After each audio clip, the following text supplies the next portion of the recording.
Hello everyone, it's Tuesday and you're watching Within the Frame. I'm Kim Bo-kyung. May 1st was International Workers' Day, known in Korea as Labor Day.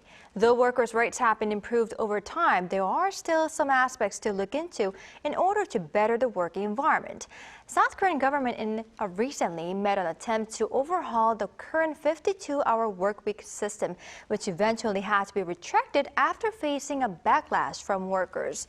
The Labor Ministry is trying to canvass public opinion on this. Meanwhile, discussion on next year's minimum wage is going on, with labor representatives calling for an increase of around 25% from the current minimum wage to 12,000 Korean won. Business representatives, however, is asking for a freeze. What should we consider? For this, we have invited Oh Kye-taik, Senior Research Fellow at the Korea Labor Institute.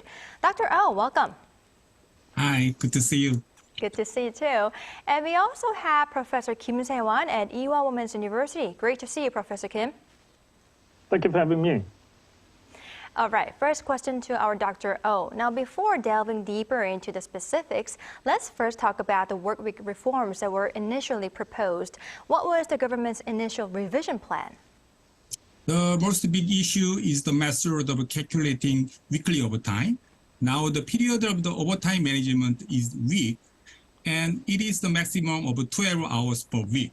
The government tried to diversify this option from week to month, quarter, half year, or year.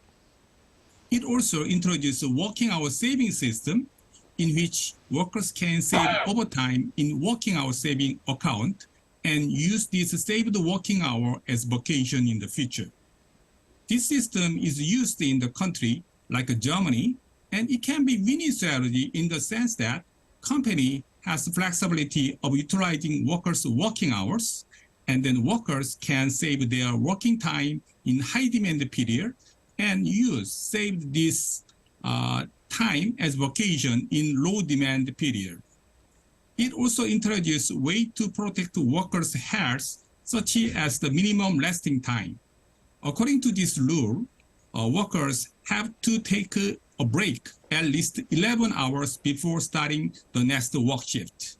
The Ministry of Employment Labor also announced that it tried to reduce working hour systems such as blanket wage system, in which working hour is not recorded and overtime pay is included in the total wage beforehand. The overall purpose of this revision is to make Korean working hour system more flexible, I think. Right, I see. Now, Professor Kim, there were actually some concerns over this revision plan, and President Yoon last month ordered a complementary measure to the proposal. What we need to see is that whether providing work hours based on, like our Dr. O said, on a monthly, quarterly, or annual basis would, as business owners say, really offer more flexibility and improve production, resulting in increased exports and boost in local economy. How do you see this? Well, last month, President Yoon wanted to finish confusion over extended workweek proposal by government, but the confusion continues over government's initial plan even after President Yoon proposed to keep weekly working hours below 60, which is taking a step back from the original plan of allowing a maximum 69-hour work week. Actually, the proposed plan aims to help smaller businesses that are financially burdened by working hour regulations. But workers, I think, misunderstands government's intention on working hour reform due to not enough communication between government and workers. The Labor Ministry's proposed scheme calls for diversifying the cap on overtime work on monthly, quarterly, or even a yearly basis. This would allow more flexibility in working hours and increasing in productivity and exports. Right, I see. But like we have pointed out before, there are some backlash about this, and some said that it would constrain consumption with longer and irregular working hours. There were other side effects that workers were very much worried about. What were they, Dr. Rowe? Workers worried about some possibility that the change of working hour institution would increase the possibility of free labor. Especially, in the small and medium-sized companies, there is some possibility of providing some extra working hours without extra payment under the name of blanket wage system. Irregular workers are also exposed to more possibility of this kind of disadvantage. Therefore, workers in the small and medium-sized companies and irregular workers would be in the worst working condition in terms of working hours compared to the workers in the large company and regular workers. Irregular workers and workers in the small and medium-sized companies would have less bargaining power against the management, and there is more possibility that they provide more working hours without more compensation. In the same vein, even though they work more time in the peak season, there is possibility that they do not get corresponding vacation in the low season. In this situation, workers would work without appropriate compensation, especially in the small and medium-sized companies. Since the number of workers is relatively small, workers are hesitant to take a vacation. If some workers go on vacation, then other workers have to take over the left works. For this reason, workers worry about that the change of a working hour system would increase the burden of workers without considering this phenomenon. Right, I see. I can definitely see the reasons for concerns. Now, Professor Kim, we need to point out that members of the so-called Millennial and Gen Z younger generations voiced their concerns, and President Yoon Suk-yeol also ordered the ministry to reflect their opinions particularly. What are the general thoughts of these younger workers? I think it is important to gain the agreement of young workers because new working hour plan affects younger workers longer than that of the middle-aged. Korea's current laws allows a 52-hour work week, 40 hours of regular work hour plus 12 hours of overtime. But the government has been met with backlash since announcing a plan to increase the flexibility of 52-hour work week system to 69 hours, especially from young people. But the change was perceived by young generation, particularly as simply as an extension of their working hours to a maximum of 69 hours per week. Even under current system, work hours can be stretched to well over to 69 hours a week when a worker chooses to use flex time to work for 6 full days out of a 1 month period. So I would say that there would not have been such a misunderstanding by the young workers if the government has compared its revision plan to the current system. Right, I see. But Professor Kim, I'd like to ask you one more question though. The discussions and the backlash actually comes as reports reveal that the annual working hours by South Koreans totaled 1,915 hours in 2021, which is 200 hours more than the OECD average. I'd like to know, why did South Korea become so notorious for long working hours? Well, that's a very important point in the Korean labor market. Workers in Korean economy already face some of the longest hours in the world, ranking the fourth behind only Mexico, Costa Rica, and Chile in 2021 among the OECD member countries or relatively rich countries. And the death by overwork or 과로사 is thought to kill scores of people every year. Long working hours, along with high levels of education and an increase in women entering the workforce, were once widely accepted as fueling the country's remarkable economic growth when it went from being a poor country to one of the world's richest countries. So naturally, these long working hours by Koreans became a general tradition without having a boundary between work and life. So it is right time to change the way of working by decreasing working hours and improving workers' productivity. Right. Now that we are tapping on the need to decrease the working hours, Dr. Rowe, some are really saying that reducing work hours is necessary, calling it a viable solution to tackling low birth rates and inequality as well. Now, discussion on a 4-day work week is also on the table. How do you see this? As the Korean working hour is very long in the advanced countries like OECD countries. As you mentioned, the Korean has the fourth longest working hours. In the past, in the process of economic development, Korea obtained competence by working longer working hours. Korean people is working hard, and it contributes to economic development. However, now the Korean economy enters phase of developed economy, and it is hard to obtain the competence from the longer working hours. Now it is time to obtain competence from the higher productivity, not the longer working hours. So Korean economy has to change the way of working method to decrease the working hours. Another concern is the dual labor market.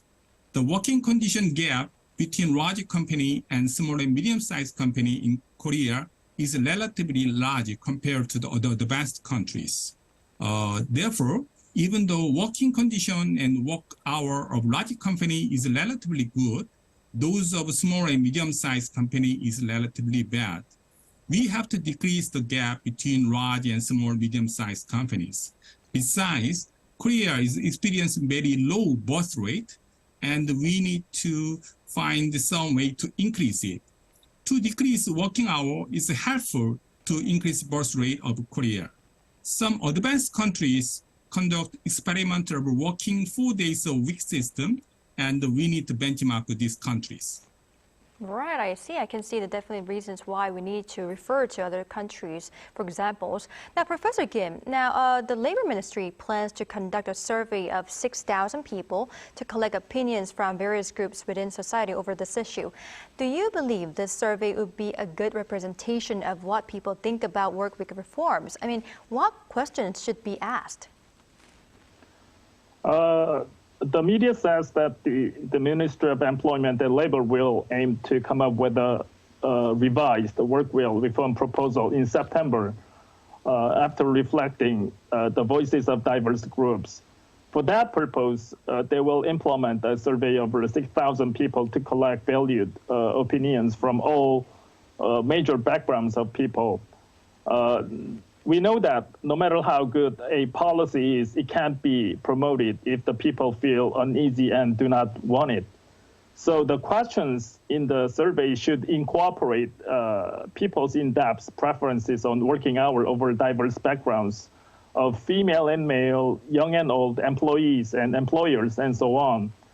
I think that's the only way to come up with an acceptable supplement measure. Right, I cannot agree more. Now, Dr. Oh, moving on to the discussion on minimum wage. Today, the second negotiation session was held after the first one fell through. How is South Korea's minimum wage decided, and how has the minimum wage changed over the years? The Korean minimum wage is decided by National Minimum Wage Committee. This committee is composed of 27 members, including 9 members from labor, management, and public experts each. The Ministry of Employment and Labor requests the deliberation of a minimum wage to the committee. The committee starts a plenary meeting and introduces the agenda of a minimum wage. The committee members analyze data, including labor market data, and visit site and listen to people in the workplaces. During the process, labor and management propose minimum wage increase for the next year, and they negotiate it. If they fail to reach an agreement, the minimum wage of the next year would be decided by voting of the committee members. The committee has to submit minimum wage proposal within 19 days after receiving request of deliberation. The Minister of Employment and Labor announces the minimum wage of the next year before 5th of August, after having re-deliberation period of 20 days. Korean minimum wage level is starting from 601 in 1989, and it has been increased to 9,621 in 2023. The increase rate was high as more than 10% in the early 1990s and was more than 5% after that period, except some year like 1999 and 2000, when foreign exchange crisis was happened, and 2010, when global financial crisis was happened, and 2020 and 2021, when COVID-19 was happened. Right, now I see how the minimum wage is decided and how it changed over time. Now, Dr. Oh, one more question.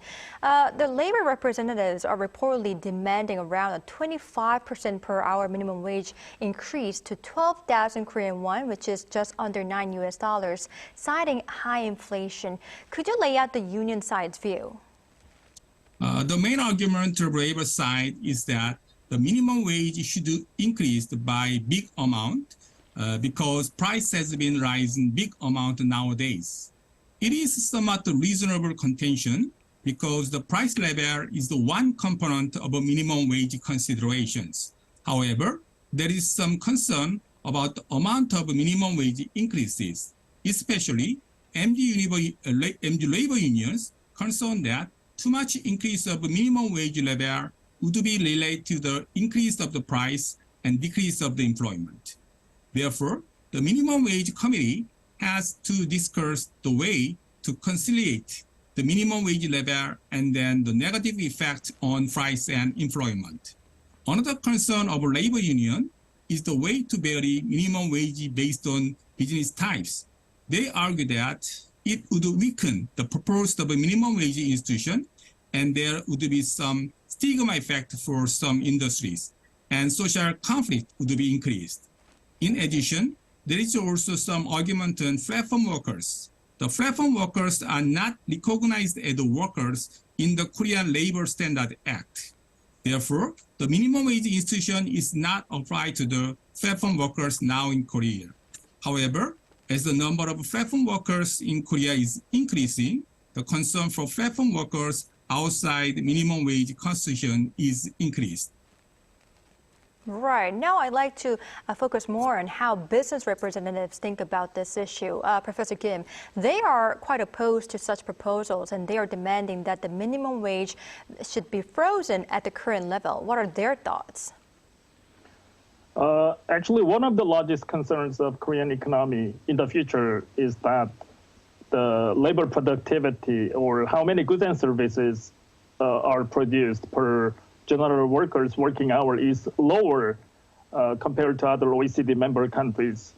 Among OECD member countries, Korea's labor productivity is ranked as 28th out of 35 OECD member countries as of last year. It means that Korean economy's competitiveness in the global market is worsening. Given that lower labor productivity, Korean business believes that rising minimum wage would be one of major factors that worsens workers' productivity even further.